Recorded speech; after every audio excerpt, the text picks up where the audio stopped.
Welcome to the IVM Podcast Network.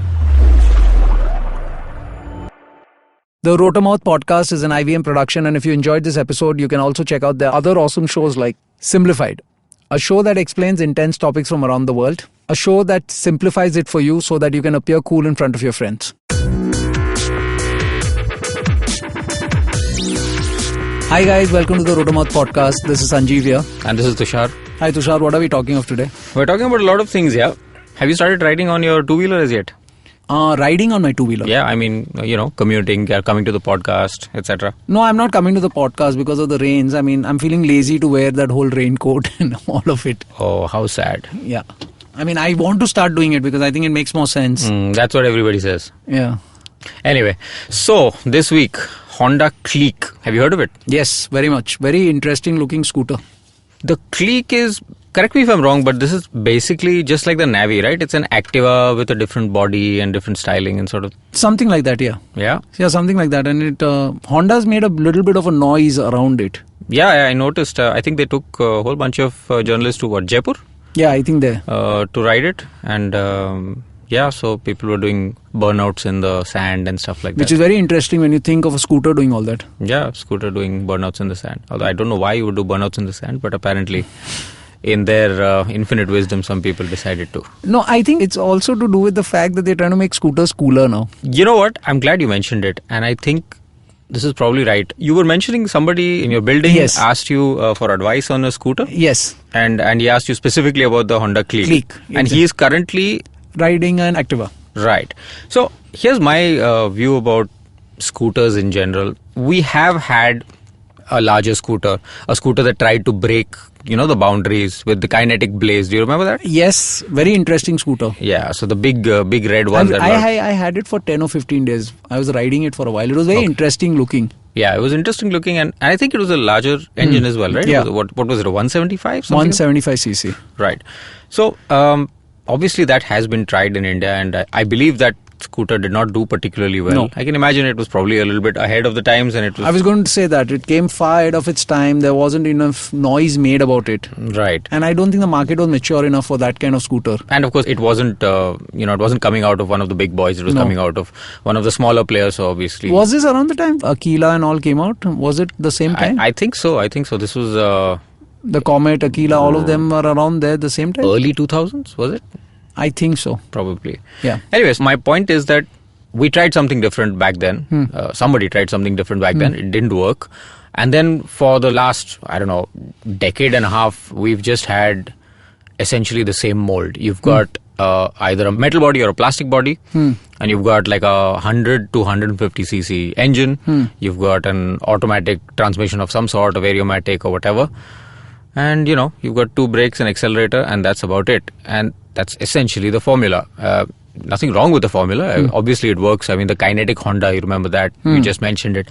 Was a smash success because that was the only one. Yeah, and they were racing in that. They were racing in that in the south. They were racing in that in Bombay. Yeah, it was good fun. I owned one. I don't know if you did. No, I owned one also. Right. So it was a great scooter, and that sort of set the tone for what was possible with an automatic scooter. And of course, now you've had, like I said, a whole bunch of these copycats. I can't really tell one from another. I'm sure there are differences. I'm sure there are nuances to this, the whole scooter segment. But to me, an Activa is about the same as a Jupiter, is about the same as a Maestro. Oh, well, I differ there because the three names you mentioned, yes, if you put them together, there would be a similarity of some sorts in terms of performance in the way they ride and all.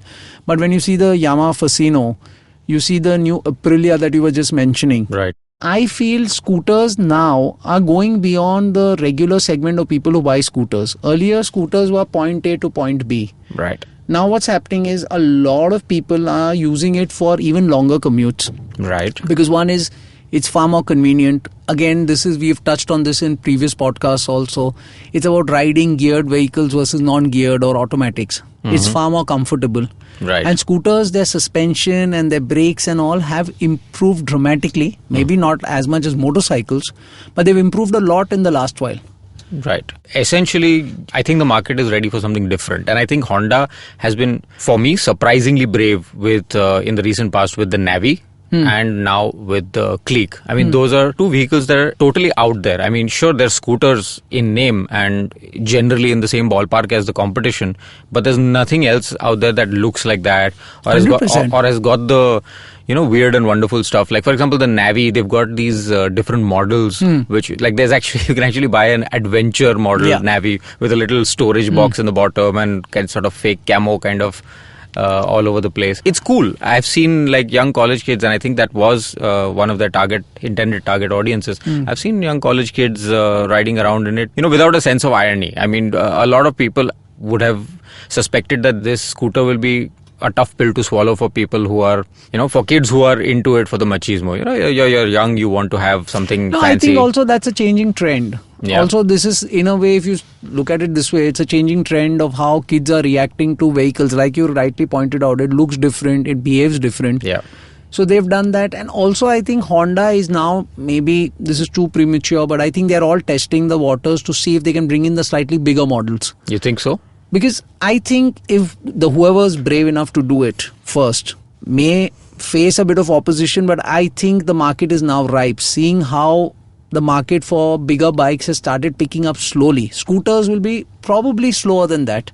Okay. But I think the market will start opening up, because I think if you give a decent performance scooter, which looks good, and which is not very, very expensive, or even if it's expensive, if there is a whole logic that's put behind it, there is a market for that. So tell me something. The gentleman that asked you about the Honda Cliq, getting back to the Honda Cliq, obviously visually it looks like nothing else.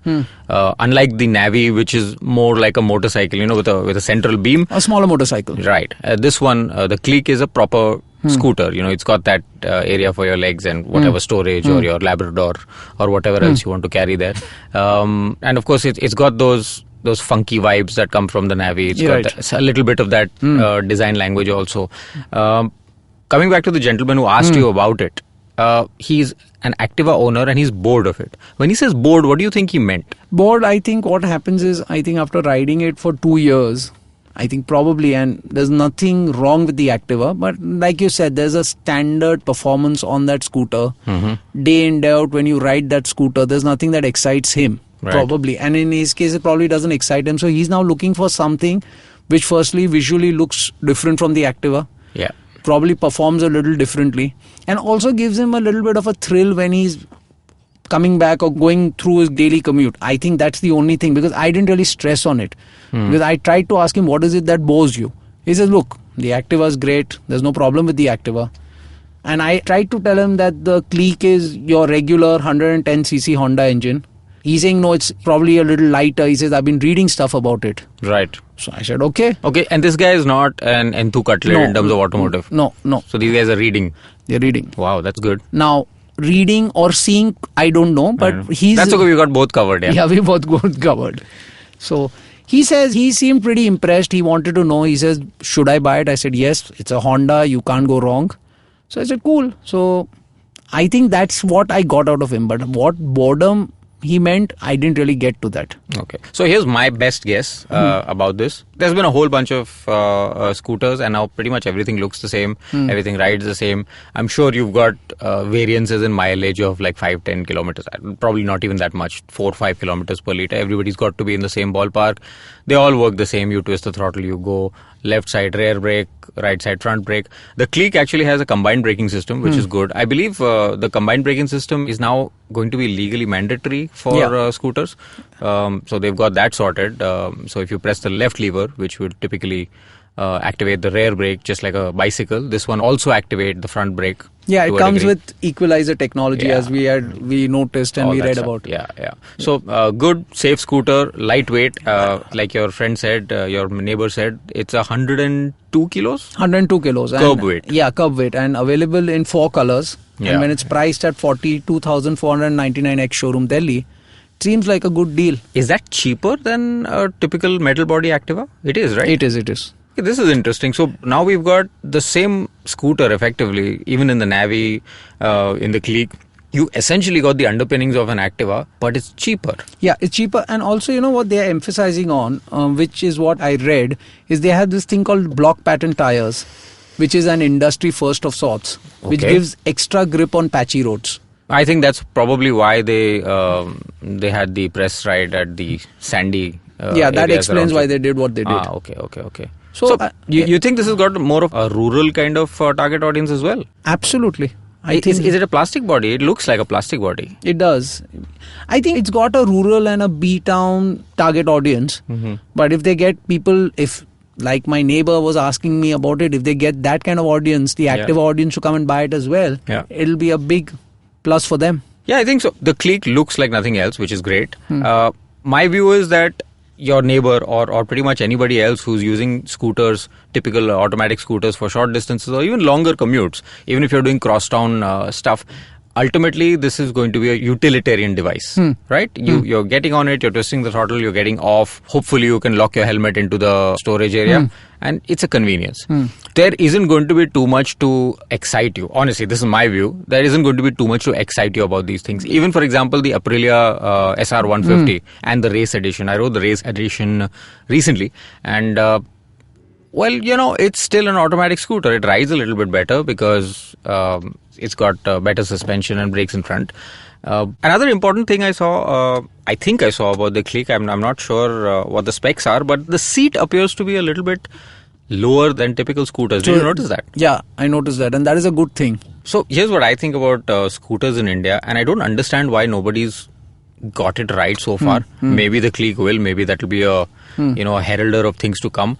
I lived in Pune, unfortunately, for almost 3 years. I got back here in December, and it's full of two-wheelers, right? Right. And it's primarily scooters. Of course, motorcycles as well, but it's primarily scooters and a huge audience for scooters in Pune. And I'm sure in other cities, similar cities around the country, is women, right?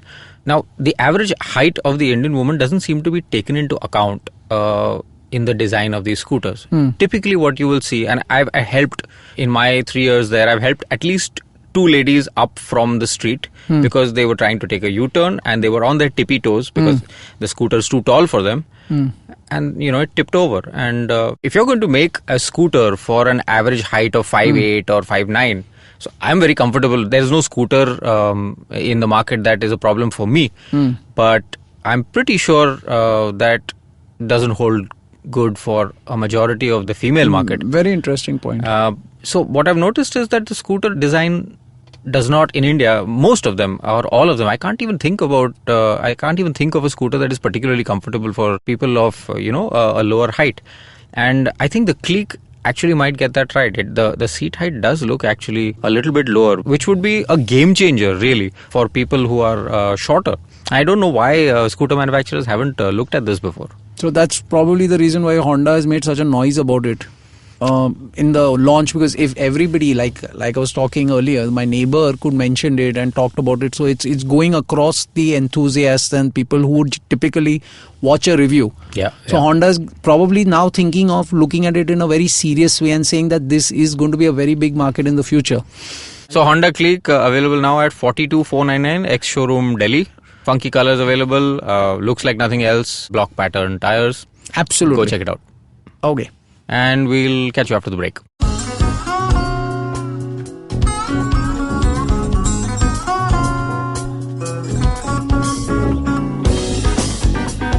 That was Tantrik Steve from Hansraj College, Delhi, performing at IIT Bombay's Mood Indigo. Just like them, there's a lot of new talent and art coming out of colleges all across India, but unfortunately most of this goes completely unnoticed or ignored. To fix this, we started atkt.in. Hi, I'm Ankur, I'm a musician and a rapper, and I found that one of the best things about being an artist myself is finding new talent. Through atkt.in, Tanya, my colleague who's a dancer, and our whole team really is putting all of our efforts into discovering and promoting all the coolest talent that's coming out of colleges all across India. And this goes up on our website, our social media, TV, radio, and now, of course, this podcast with IVM. Make sure you go to our website, support the talent with your likes, your shares, your comments. All of that really matters. Go ahead, check it out. atkt.in.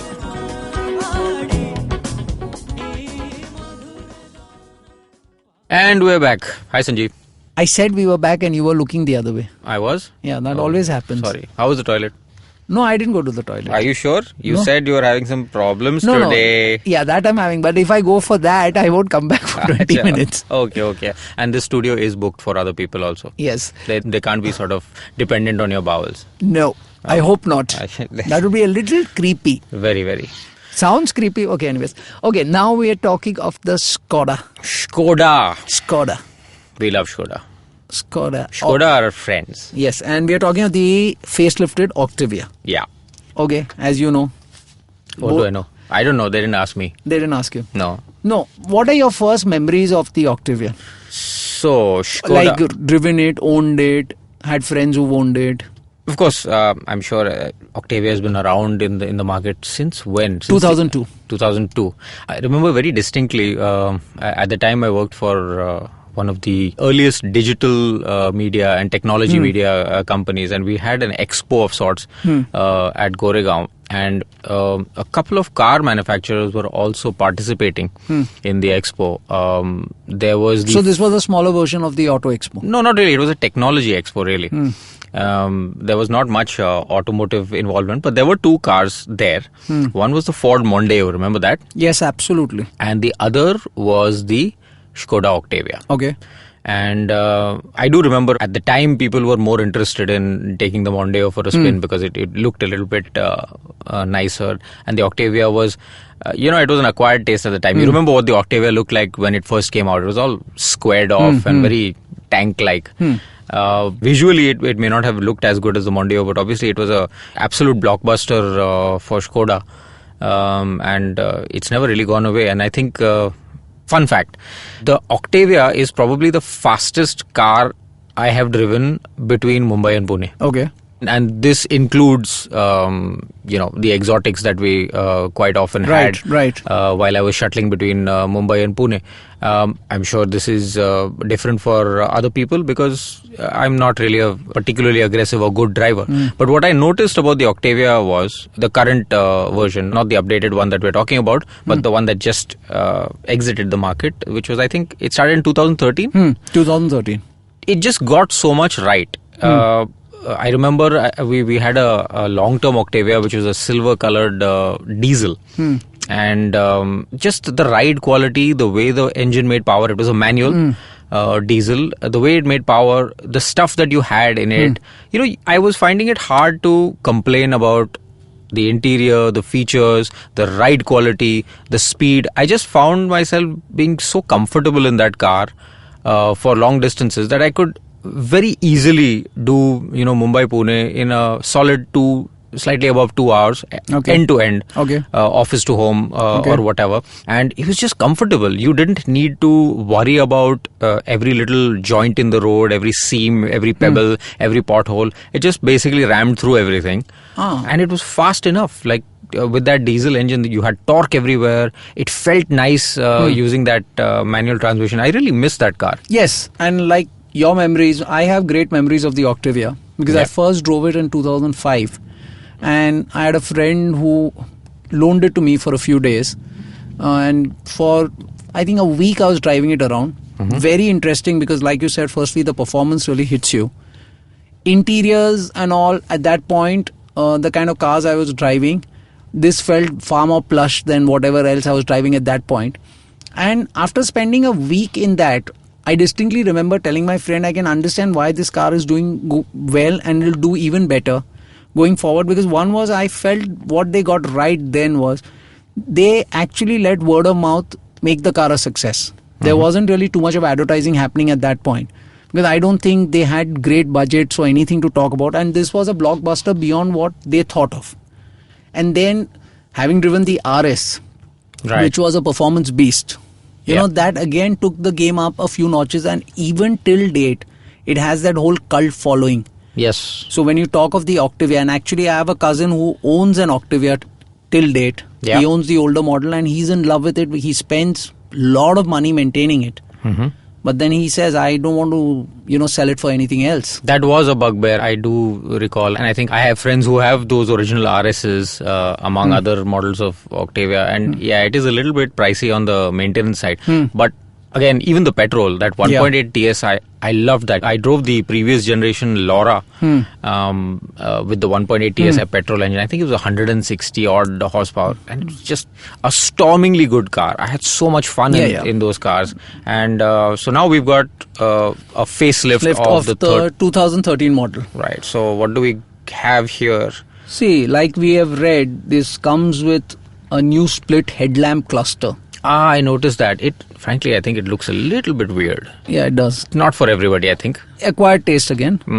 And they like to call it quadruple LED headlights. Quadra LED headlights split into 4 compartments. Yes. So you've got different low beam and different high beam. Absolutely. Oh, okay. And then you have LED daytime running lights and lamps on the bumper. Of course you do. Can you possibly sell a car today without LED DRLs? Is it possible? No, it's not possible. It's like when you get on a flight, you have to check in on Facebook. Otherwise, that flight will be cancelled. No, and it's like saying that tomorrow, if you want to sell a chicken Frankie or you want to sell food, unless you add 3-4 other things to it, or say it has so many things, especially if you say, oh, it's a very healthy version, then people will buy it. I would not buy a healthy chicken Frankie. No, but you are a minority. I am a minority. Don't make fun of my minority status. Huh? I can't. No, you can't. I can take you to jail, or at least to the police. And then it gets one more thing that everybody talks about. It gets Park Pilot. What is this? It helps you park and get out, but you have to apply the brakes. So essentially, you sit in the car. Right. You activate this feature. You turn the steering starts turning on its own. You have to apply the brakes when you need to. So the movement, the acceleration is done by itself? Yeah, that's so it's autonomous acceleration. Absolutely. But not autonomous braking? No. The most interesting is they have this thing called the Boss Connect. What is that? It lets you control the infotainment system from the rear seat. Oh, okay. So you can download the app and then you can control it from the rear seat. Right, okay. So it's great fun. So if you're sitting in the rear seat, you can do what you want with the music or the infotainment system. So basically they are sort of pitching this to the Piche Wala Set also. Piche Wala Set is the target audience. So do you think the Octavia has taken a bit of a hit in recent years in terms of popularity? Why is that? So my view of this, I did check out the range because one of my colleagues was looking to buy one, and first of all, it's not a cheap car. It's 22 lakh rupees, something like that. Yeah. And whether it's the petrol or the diesel, you've got a 20 plus lakh rupee car, and for a few more lakh rupees, I think 4 or 5 lakh rupees more, you can actually bump yourself up to the Superb, which is an even bigger, more spacious, more luxurious car. See, I think 2 things have pushed it out of the public's mind. One is, like you said, the pricing. The second thing is, I think they haven't really been promoting it the way they should have, because when it was originally launched, as I said, it didn't really matter. It was word of mouth. But now in this interim period, there have been so many cars that have come out from their own sister companies, and there is so much happening. So unless you let people know what's happening with the new car, people are not going to actually think about it or buy it. So everything else is roughly the same? You still got the same complement of engines? Everything is the same. Nothing has changed. So it's essentially a facelift and a little bit of Android and Apple support? Yes, absolutely. And we are done. Okay, that's it for today. We are Rotormouthing on Facebook and Twitter. Like our page, follow us on Twitter, and subscribe to the podcast on the IVM podcast app or any other podcast app that you like. See you guys next week.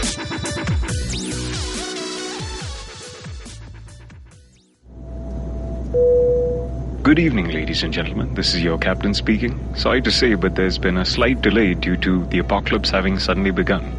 As you can see, there's death, destruction, and chaos taking place all around us.